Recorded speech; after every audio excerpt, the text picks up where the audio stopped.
We've all heard about worst to first, but what about the other side of the coin? Which teams followed up dominant seasons with dreadful showings the year after? Let's look back at some of the biggest letdown seasons in NFL history.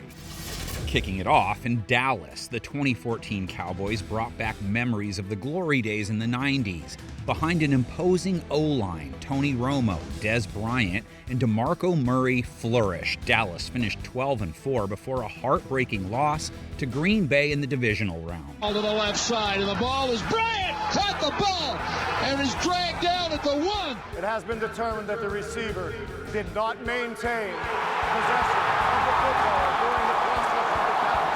The ball comes loose, hits the ground, therefore the ruling is an incomplete forward pass. 2015, though, was an entirely different story. Murray jetted out of Dallas to sign with the rival Eagles. Bryant broke his foot in Week 1, while Romo broke his collarbone the following week. Brandon Whedon struggled, as did Matt Castle, then Kellen Moore. When 4 different quarterbacks start a game in one season, things probably aren't going great.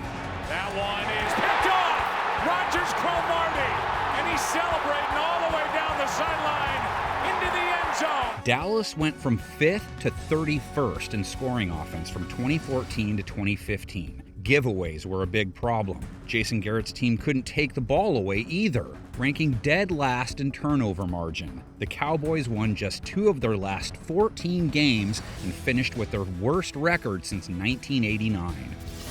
Peyton Manning and the Colts handled business again in 2010. With a 10-6 record and the top passing offense in the league, everything seemed to be going great in Indy. But come playoff time, things took a turn. Rex Ryan and the Jets pounded the rock and stunned the reigning AFC champs in the wild card round.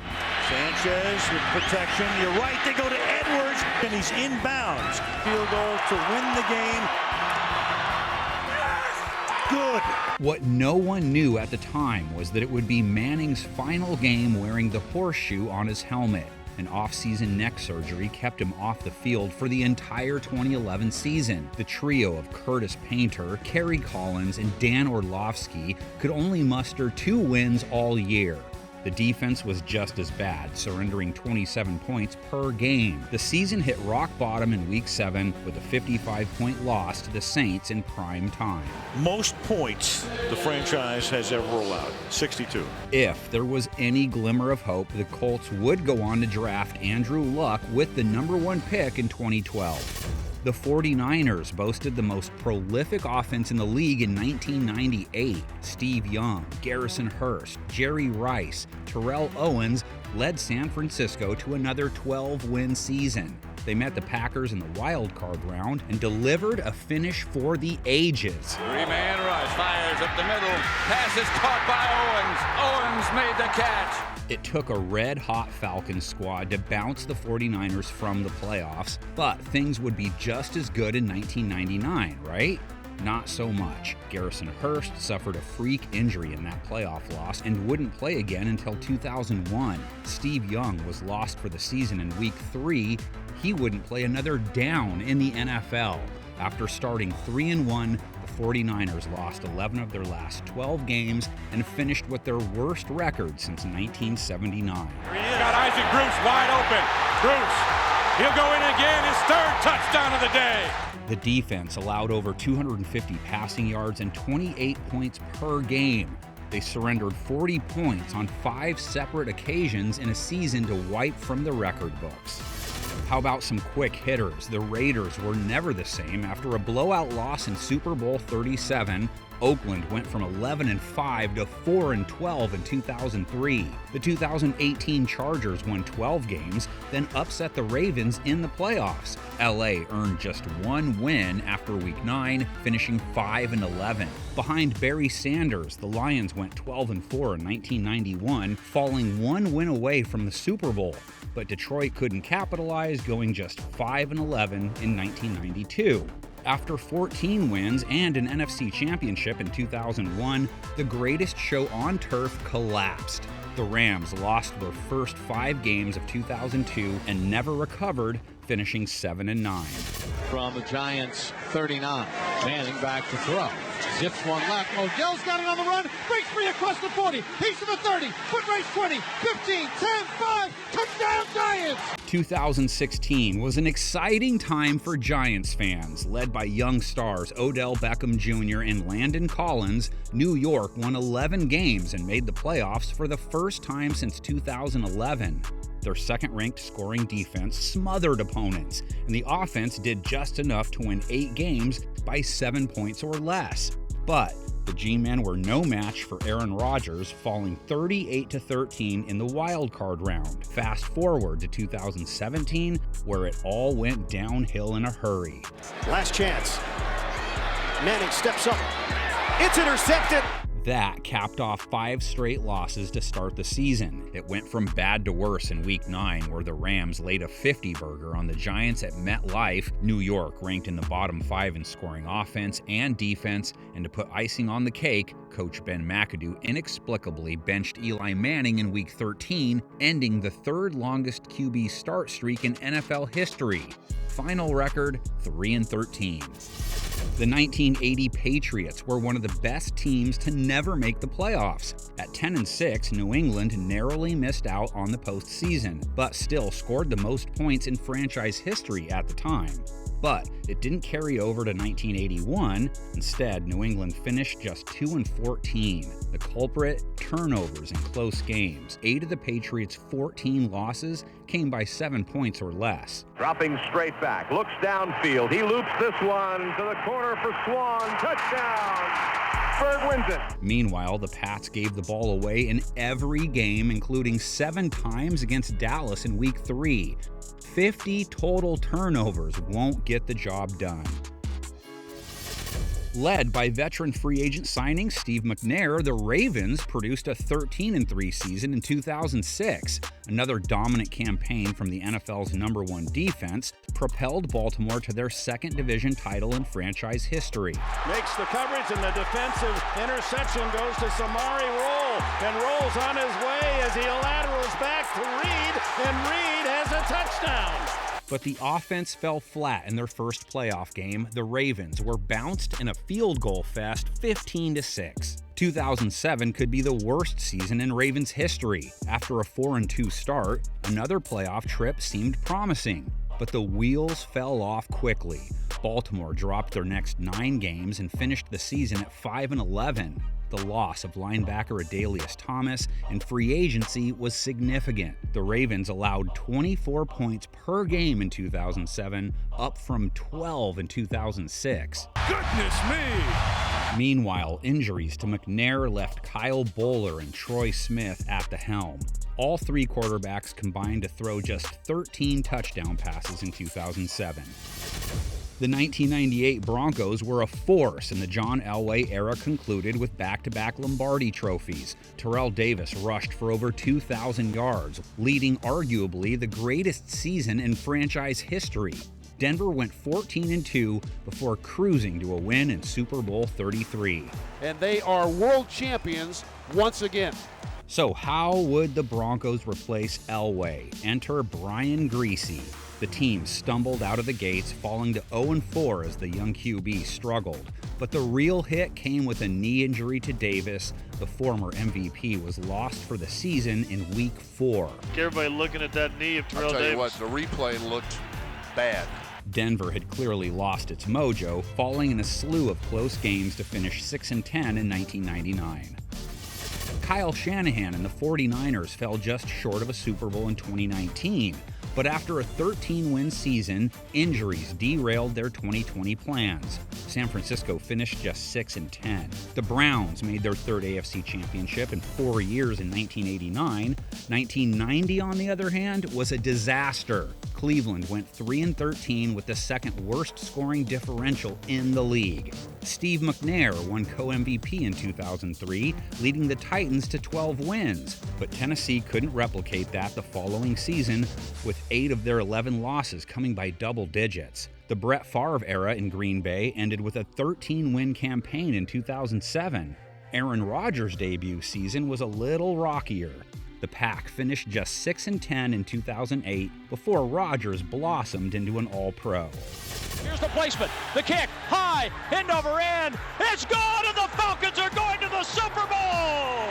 The Dirty Bird 98 Falcons surprised everyone with a 14-win season and a trip to the Super Bowl. All-Pro running back Jamal Anderson ran for over 1,800 yards. Atlanta produced a top 5 scoring offense and defense, but eventually fell to the aforementioned Broncos in Super Bowl 33. The hangover was real, and it wiped the Falcons out. They earned 1 win in their first 7 games, scoring just over 11 points per game in that span. The rushing attack was non-existent after a torn ACL sidelined Anderson in Week 2. And this is the worst scenario now for Dan Reeves. Atlanta couldn't run or stop the run for that matter. They ranked second to last in rushing offense and allowed more than 2,000 rushing yards to their opponents. The fun stopped in 1999 with a 5-11 season. Cam Newton and the Panthers made easy work of their opponents with a 14-0 start in 2015. Newton won league MVP with 45 total touchdowns, and the defense was a powerhouse. Luke Kuechly, Thomas Davis, and Josh Norman were all pros as the Panthers cruised to Super Bowl 50. That's where the party ended. And the Panthers have a 3rd and 10. Here comes pressure, and they've gotten to him. The ball is out in the end zone, and it's recovered by Malik Jackson for the touchdown. It was Vaughn Miller with the strip sack. And much like the 99 Falcons, the Super Bowl hangover got those 2016 Panthers as well. Ron Rivera's defense regressed tremendously. The new-look secondary featuring 2 rookie corners ranked 29th in pass defense. Jones still on his feet. Julio Jones, and he's going to score. Newton's production also fell off in a big way. After 35 passing scores in 2015, the former MVP would only throw 19 touchdowns in 2016. His 359 yards on the ground was also the lowest output of his career. Carolina's 9-loss swing resulted in a 6-10 season. Chicago's dream year in 2001 came out of nowhere.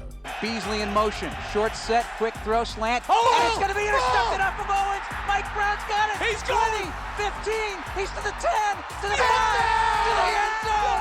Mike Brown has intercepted the ball. The Bears have won. They hadn't won 13 games in a season since 1986. Led by All-Pros Brian Urlacher and Mike Brown, the Bears assembled the league's best scoring defense. But an upset in the divisional round sent Chicago into a tailspin.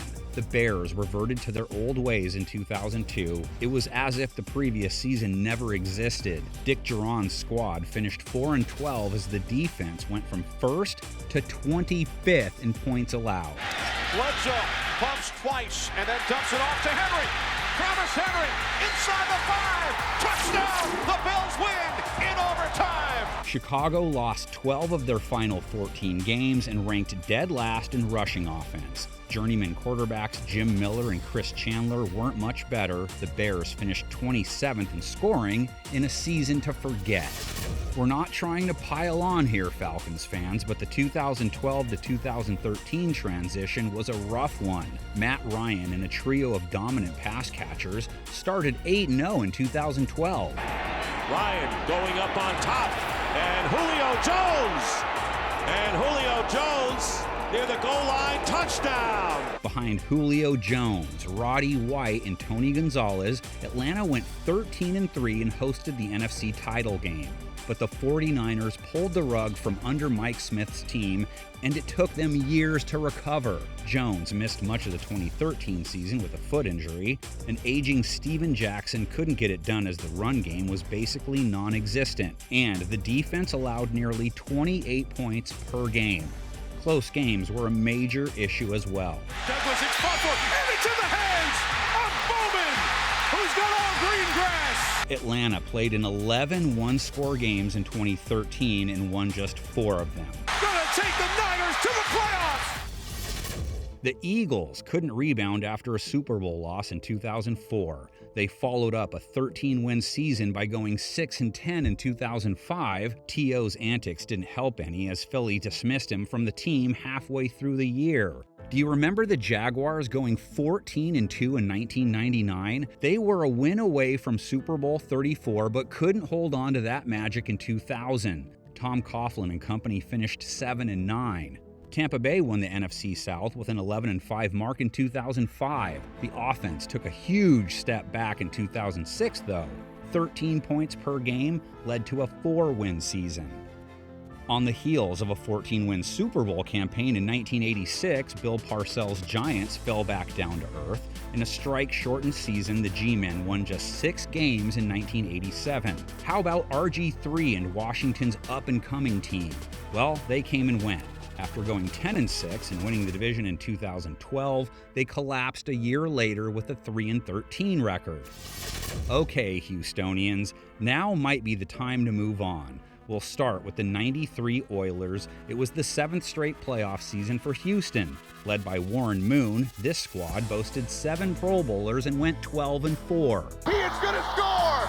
But just as in years past, when the playoffs came around, it all went south. The Chiefs marched into Houston and sent the Oilers home for good. The 1994 season was a setback of monumental proportions. Up until that point, no team had ever lost 10 more games from one season to the next in a non-strike year. But the Oilers did just that, finishing 2-14. Their offense ranked dead last in scoring. The Oilers also gave the ball away 42 times, the most in the NFL. The combination of Billy Joe Tolliver, Cody Carlson, and Bucky Richardson combined for just 13 touchdown passes. It would be a while before another Houston team sniffed success. Jump over to 2012, where the Houston Texans were in the midst of the best season in franchise history. Here he goes! Touchdown to cap a brilliant day! This team featured 7 Pro Bowlers on offense and Defensive Player of the Year, J.J. Watt. The Texans earned a 12-4 record and a division crown. By 2013, everything seemed to be heading in the right direction. Stars galore, including the addition of rookie wideout DeAndre Hopkins. The Texans started 2-0 after a thrilling OT win, but then it all came crashing down. And then Schaub has this one picked off. Matt Schaub threw 14 interceptions in 8 games. Running back Arian Foster only played half the season because of a back injury. The offense put up just 17 points per game as Houston lost 14 in a row to end the season. 5 of those losses came by 20-plus points. If it's any consolation, the Texans would go on to produce 3 straight winning seasons from 2014 to 2016. We can't say goodbye without mentioning the 2022 Rams. Coming off a thrilling Super Bowl win, LA had high hopes going into their title defense, but Week 1 was the first sign that the mojo had vanished. Second and 5, Stafford back to the air with pressure. Von Miller in there, and they bring down Stafford. 4, Allen stepping up, and now floating it downfield, and Diggs is behind the secondary. Buffalo touchdown. The Bills routed LA 31-10 on opening night. The Rams' offensive line was outmatched all season because of injuries. Matthew Stafford, Cooper Kupp, Aaron Donald all had their seasons cut short by injury as well. We'll see if this crew can bounce back in 2023.